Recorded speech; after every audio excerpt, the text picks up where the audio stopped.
The county town of Northampton has been associated with shoemaking since the 12th century, and in the last 200 years its name has become synonymous with quality and style. Clues to the importance of the industry are still scattered all over the town, while leading brands such as Dr. Martens and Trickers are still based there. In 1919, in the nearby market town of Higham Ferrers, son of the shoemaker John White added his name to that impressive roll call of Northampton shoemakers.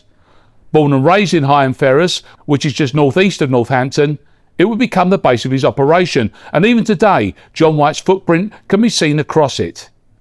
Eventually the name of John White would disappear, but in 2000 it was revived and is now very much back, and what's more, once again calling Higham Ferrers home. John White was born in Higham.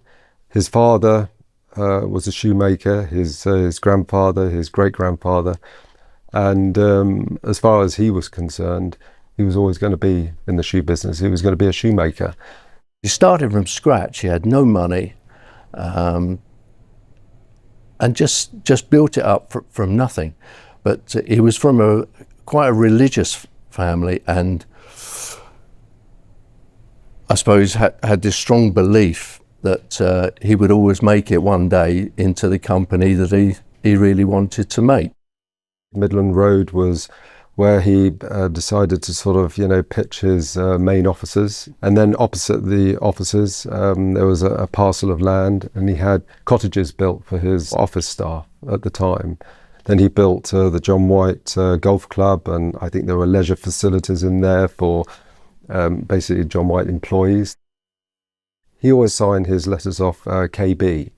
And it only came to light, I think it was in the late 50s or 60s, when somebody was making inquiries, and it was ultimately keep believing. He had a lot of belief, and when you actually read, he always talks about the providence of what may happen, and he always kept believing that not that nothing would go wrong, but it was always believing that he would achieve whatever he set his mind to.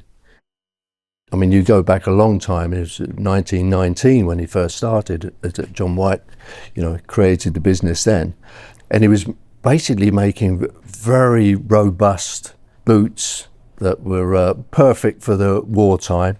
And I think he was the largest supplier of footwear at the time, for all the war. But he was not only supplying boots and shoes for the UK servicemen, but also for the Spanish, the Italian, the Polish, and many continents around the world. He was very much behind the war effort, to the point where he literally personally financed a Spitfire, which he called impregnable, which survived the war, and he was just very much behind that.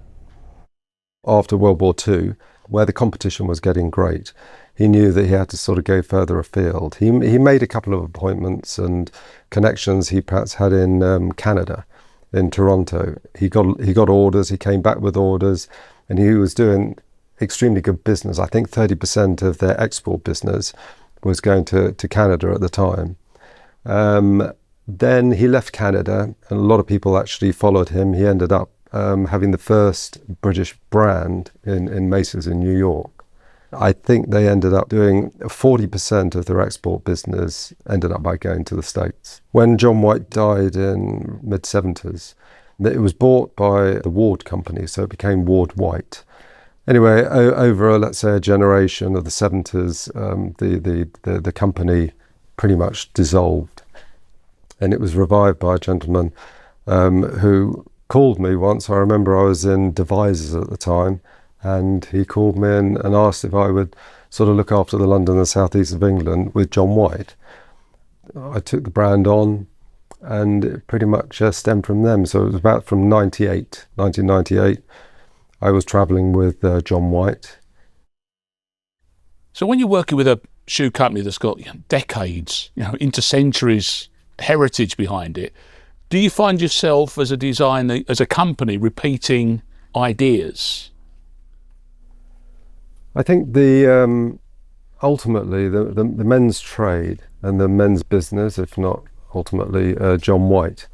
The styles don't change drastically enough. So we have designers in Italy, and not so much actually, we have more designers in Portugal, and they'll refine, our designs. So you could sort of say, if we were to look at a semi-brogue, a current semi-brogue, and how different is the current semi-brogue to the brogue of the 90s or the late 90s, it's still a semi-brogue. Right. But the broguing just sort of differs, marginally, to sort of also the length of the shoe.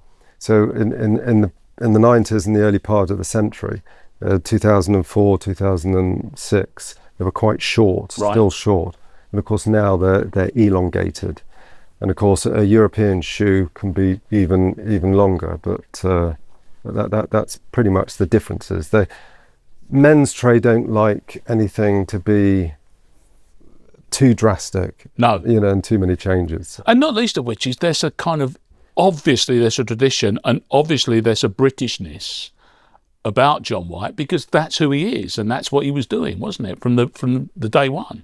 Exactly. We don't ever plan to sort of rewrite, ultimately, redesign like the wheel, the men's shoes. So as classic as it is, we tend to sort of look upon the men's shoes as modern day classic footwear. Yes. So it is modern. It's still a classic shoe, but it's a modern classic shoe. 2025, let's pitch forward. Have you got any plans that you can tell us about? I know there's one which I'm particularly pleased about, is the fact that you're reviving that phrase that we discussed.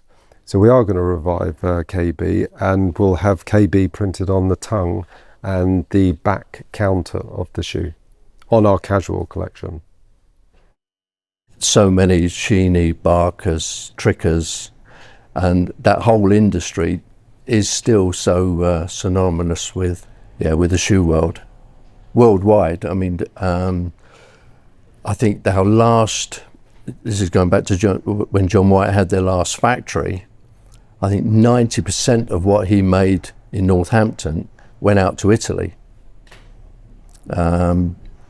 because prices had gone up and the UK was struggling. They needed lower prices, but the rest of the world were happy to buy shoes. If they were made in Northampton, they paid that premium. We could have quite easily moved out of Northampton, but Higham is John White.